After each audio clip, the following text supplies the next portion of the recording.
Internal linking is by giving pages on your website a vote and reminding Google that those pages exist on your website.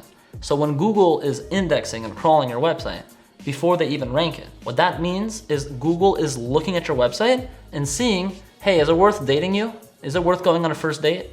Should I start to rank you? Should I not? Your content looks good, but I'm not sure what it's about.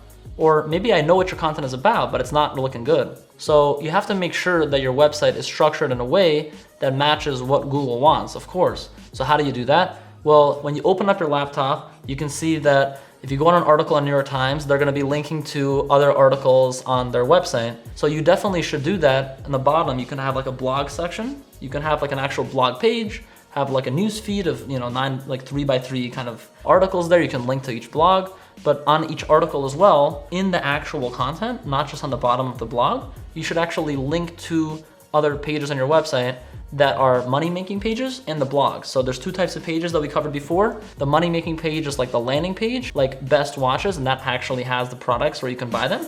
And then we have the blogs about watches. We should internal link both types of pages to each other to make Google understand that it's all related. And that actually is a way to build authority with Google without having backlinks. You can actually start to rank if you have really strong internal linking with a little bit of backlinks. That website could rank better than a website with worse internal linking and a little bit more backlinks. Obviously, if you have a lot of backlinks compared to a little, and the one that has a lot of backlinks has less internal linking, then that website is gonna rank better because internal linking is less important than backlinks.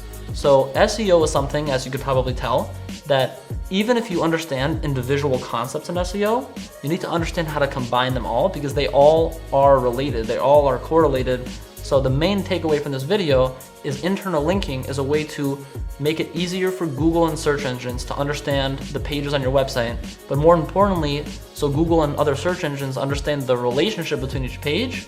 You need to make sure that the way you internally link is natural.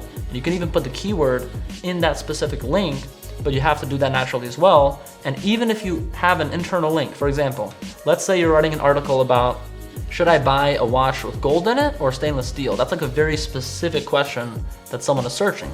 So you might think to yourself, well, maybe they're looking to also buy a watch when they're searching that, or they're also looking to just learn about stainless steel watches. So you should also write an article about stainless steel watches. The good news is that you can use SEO tools to see what you're starting to rank for, and then the keywords that are in that article that you start to rank for that specific blog is gonna show you different keywords that you didn't even try to rank for. You can start to put those keywords in your article after you start to rank already. That's gonna make that specific blog rank better. That's also gonna give you an opportunity to internal link. So SEO is something that you have to kind of dance with. You have to salsa tango dance with it as it grows.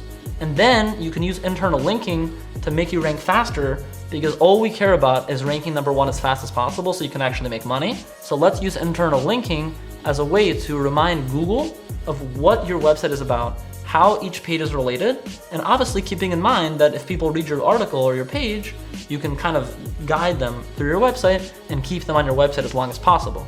Later in the course, we're gonna be talking about how do you design your website in a way where it looks amazing, and that's gonna make people naturally trust the business. Because if you just focus on SEO and you forget about making sure the website looks amazing, no one's gonna care because subconsciously, people are gonna think it's a fake website. People don't actually make decisions based on if your product or service is good. They make decisions based on if they think it's good, and we're gonna make sure that people think your product is good, and obviously it's up to you to make sure it really does work.